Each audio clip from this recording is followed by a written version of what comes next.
3 de maio. O nosso subtema é as pressuposições. E o verso para memorizar continua sendo Hebreus 11, verso 6. De fato, sem fé é impossível agradar a Deus, porquanto é necessário que aquele que se aproxima de Deus creia que Ele existe e que se torna galardoador dos que o buscam. E eu gostaria de fazer algumas perguntas para você diretamente. Você é uma pessoa cheia de pressuposições? Você sabe o que significa cosmovisão? Você acha que suas convicções ou sua cosmovisão ajudam ou atrapalham na interpretação da palavra de Deus? Ou seja, quando você estuda a Bíblia, sua cosmovisão pode te ajudar a compreender o que de fato está no texto, ou suas pressuposições, elas te atrapalham de compreender completamente a mensagem da palavra de Deus? A cosmovisão influencia o comportamento, as decisões, os valores, os julgamentos e a percepção das pessoas. Portanto, estamos falando aqui de algo que está embutido em cada ser humano, embora muitos sequer saibam definir a sua cosmovisão. Entretanto, todas as pessoas têm uma orientação mental visível em sua vida prática. Logo, elas têm uma cosmovisão. O choque entre visões de mundo conflitantes é inevitável, porque em um mundo plural, como o nosso, constantemente interagimos com pessoas que possuem grades conceituais distintas. Por isso, existem mal-entendidos, divergências, conflitos e até desentendimentos mais sérios. Às vezes, uma cosmovisão ultrapassa limites de famílias, clãs e países, influenciando muitas e muitas pessoas. Nesse ponto, a visão de mundo chega ao patamar de espírito do tempo, ou Zeitgeist. Essa visão de mundo mais disseminada passa a exercer controle sobre as demais, influenciando até essas visões de mundo e as restringindo. Podemos definir a cosmovisão como sendo todas as nossas convicções sobre o mundo e sobre os valores. A grande verdade é que toda pessoa possui uma série de crenças que pressupõem, consciente ou inconscientemente, assume-se que sejam verdadeiras mesmo que não seja possível prová-las por completo. Nós temos que admitir que a nossa visão de mundo determina aquilo que é ou não importante para nós. Esse juízo de valor que fazemos das coisas, ele tem tudo a ver com a nossa cosmovisão. E o que realmente vem a ser esta cosmovisão?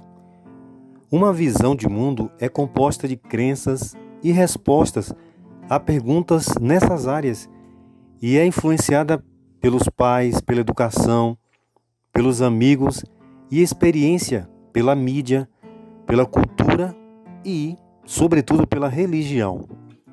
E convém salientarmos aqui que a cosmovisão influencia nosso pensamento, comportamento e nossas ações.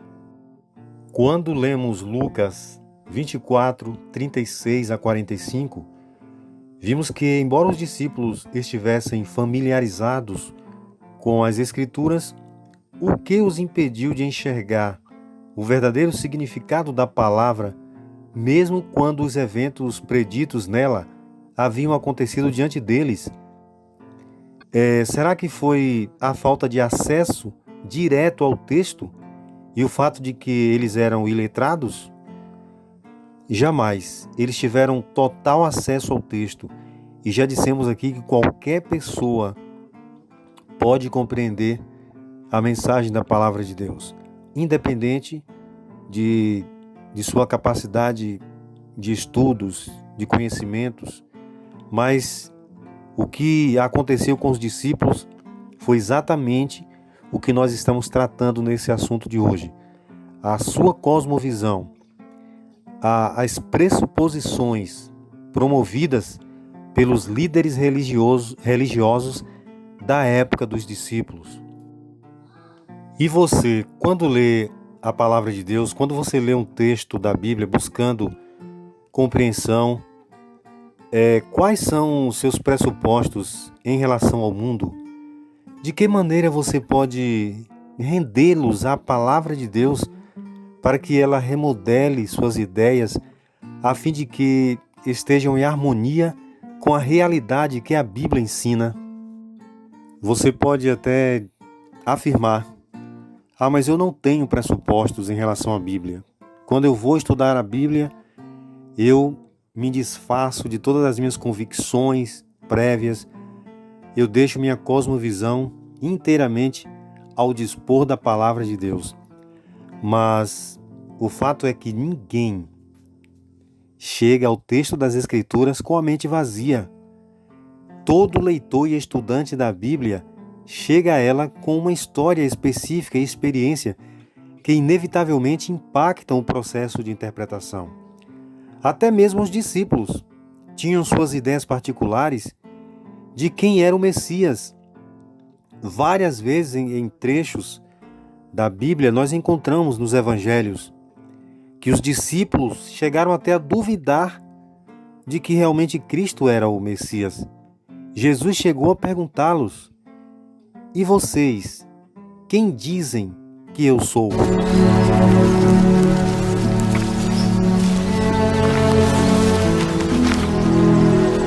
Quem dizem os homens ser o Filho do Homem? Uns João o Batista, outros Elias, e outros Jeremias, ou um dos profetas. E vós quem dizeis que eu sou? Tu és o Cristo, o Filho do Deus vivo. Bem-aventurado és tu, Simão Bar-Jonas, porque tu não revelou a carne e o sangue, mas meu Pai, que está nos céus. Os intérpretes da Bíblia não podem se despojar completamente de seu passado, de suas experiências, ideias, noções e opiniões preconcebidas. O estudo da Bíblia e a reflexão teológica sempre ocorrem num contexto de pressuposições acerca da natureza do mundo e da natureza de Deus. Mas a boa notícia é que o Espírito Santo pode esclarecer e corrigir nossas perspectivas e pressuposições limitadas ao lermos as Escrituras com a mente aberta e o coração sincero. Concluímos então no estudo de hoje que conhecimentos prévios, nossa cosmovisão, nossas convicções prévias podem nos ajudar e podem também nos atrapalhar. E elas sempre existirão. Mas o que fazer então diante desse fato? O Espírito Santo do Senhor é prometido na sua palavra de que ele nos ajuda na nossa interpretação. Devemos estudar a palavra de Deus com a ajuda do Espírito Santo, porque este nos convencerá daquilo que realmente o Senhor Deus está querendo nos dizer na sua palavra. Oremos então. Maravilhoso Deus, obrigado, Senhor, porque o Senhor nos convence, o Senhor nos ensina a cada dia de que nossas ideias, nossas convicções, nossa cosmovisão podem estar equivocadas, mas na Tua palavra nós encontraremos a verdade absoluta, a verdade sobre a criação do mundo, a verdade, Senhor, sobre os Teus mandamentos, sobre o testemunho de Jesus. Que o Senhor nos conceda um espírito de humildade ao estudarmos a Tua palavra, em nome de Jesus.